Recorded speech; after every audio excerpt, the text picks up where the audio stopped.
मैं वो कहानी सुना रहा था कि कैसे जो व्यक्ति जागृत होता है उसका मुसीबत कुछ नहीं कर पाती। बहुत बड़ा नियम है जागृति सर, होश में रहना बहुत बड़ा नियम है। तो चीन में एक आदमी था किसी गांव में, उसके पास एक बड़ा नायाब घोड़ा था, बहुत नायाब, मतलब हवा से ज्यादा स्पीड थी घोड़े की। तो उस देश के राजा ने उस आदमी को बुलाया, कहा तुम अपना घोड़ा मुझे दे दो, तुमको मैं मुंह मांगी कीमत दूंगा। उस आदमी ने कहा कि सरकार घोड़ा तो ना बेचेंगे। अरे लोगों ने समझाया कि पागल हो, तुम क्या करोगे घोड़े का, और इतना पैसा राजा तुमको दे रहा, बेच दो। अरे उसने कहा यार तुम लोग क्यों मेरे पीछे पड़े हो, जाओ अपना काम करो, हम नहीं फायदा ले रहे ना, जाओ। एक दिन क्या हुआ, घोड़ा भाग गया। अब जब घोड़ा भाग गया तो गांव के लोग आए, हंसने लगे, कहीं देखा हम तुमसे पहले ही कहते थे, तुम समझे नहीं रहते हमारी बात को। अरे उसने कहा बड़े भाई घटना सिर्फ इतनी है कि घोड़ा भाग गया है, बस, इसमें ज्यादा चिंता करने की बात नहीं है। वो चला गया तो चला गया, मैं क्या करूं। अजीब पागल हो, तुम्हारा नुकसान हो गया। बोला कोई नुकसान नहीं हुआ। 10-15 दिन बीता, एक दिन घोड़ा वापस आ गया और अपने साथ 20 घोड़े और लाया अपनी तरह के। गांव वाले फिर आए, कहीं बेटा तुम बहुत चालाक आदमी हो, तुमको पता था कि कुछ कांड करने गया है ये, बड़ा बढ़िया यार, तुम तो बड़े फायदे में हो यार, पहले तो अकेले था अब तो 20 ले आया। उन्होंने कहा यार तुम लोग राय देने क्यों चले आते हो यार बार बार। अरे घोड़ा चला गया था, अब आ गया, अपने साथ 20 घोड़ा और ले आया, घटना बस इतनी है, इसमें बहुत ज्यादा खुशी होने की कोई बात नहीं। पड़ोसी राज्य ने उस राज्य पर हमला कर दिया। अब वो जो 9 घोड़े आए थे उसमें से एक घोड़े को इस किसान का बेटा ट्रेन कर रहा था, घोड़े से गिरा, उसका दोनों पैर टूट गया। गांव वाले फिर आए कि बड़ा बुरा हुआ यार, बताओ तुम्हारे लड़के का दोनों पैर ही टूट गया। बोले यार तुम लोग शांत नहीं रह सकते हो, अपना निर्णय अपने पास नहीं रख सकते हो। ठीक है यार पैर टूट गया, देखेंगे भगवान कुछ करना चाहता होगा, अच्छी बात है, जाने दो। उसी वक्त पड़ोसी राज्य ने इस राज्य पर हमला कर दिया। गांव के जितने भी जवान लड़के थे सब सेना में बुला लिए गए, सिर्फ किसान का बेटा बचा क्योंकि उसके पैर टूटे हुए थे।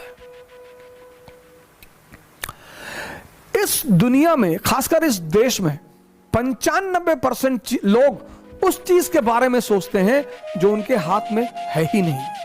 क्या? फल। सर आपको पता ही नहीं कल क्या होने जा रहा है, तो जब हमें कल का पता ही नहीं तो हम आज में रहें। और जितने लोगों ने अपने आज को सुधारना शुरू किया उनका कल बेहतरीन हो गया, क्योंकि जो कल के बारे में सोचते हैं वो आज कुछ कर ही नहीं पाएंगे, और जो पास्ट के बारे में सोचते हैं वो कुछ कर ही नहीं। 2 लोग निष्क्रिय हैं,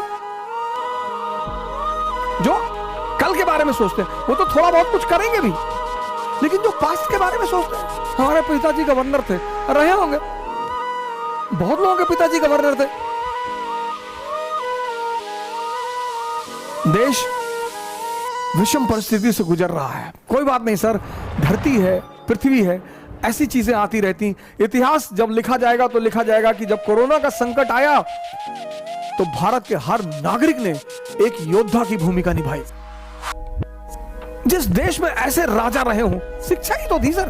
विक्रमादित्य की अगर आपने पहली कहानी सुनी हो, वेताल 25, पहली कहानी विक्रमादित्य जाता है, सोचिए क्या शिक्षा देने का तरीका था हमारे देश में, कहानी सुनाकर संदेश देना।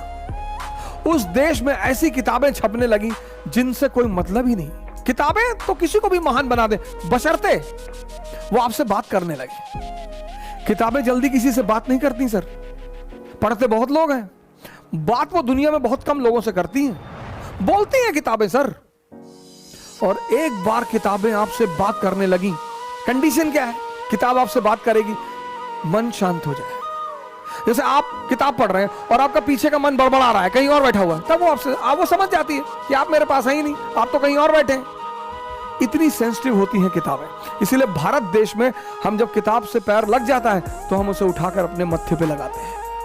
इसका भी मजाक उड़ाया गया इसका भी मजाक उड़ाया गया, अरे यार तुम लोग तो किताब उठा के सर से लगाते हो। बिल्कुल सर, जिससे किताबें बात करने लगे, और एक ही शर्त है किताबों की बात करने का, अगर आपका मन शांत है और आप सिर्फ उन्हीं से बात कर रहे हैं, तब वो आपको जवाब देंगी पलटकर। और अगर आपका मन शांत नहीं है, आप पढ़ते रहिए जितना आपको पढ़ना है, एक लाइन। लेकिन हमारी जो शिक्षा पद्धति थी, कहानी कहानी। विक्रमादित्य जाते हैं, बरगद के पेड़ पर एक लाश को उतारते हैं, अपने कंधे पे रखते हैं, तो लाश उन्हें कहानी सुनाना शुरू करती है। अब सोचिए सर, इस कहानी का मकसद क्या है? सुनिए कहानी और उसका मकसद। लाश उन्हें कहानी सुनाना शुरू करती है कि एक आचार्य थे, उनकी बड़ी खूबसूरत सी बेटी थी।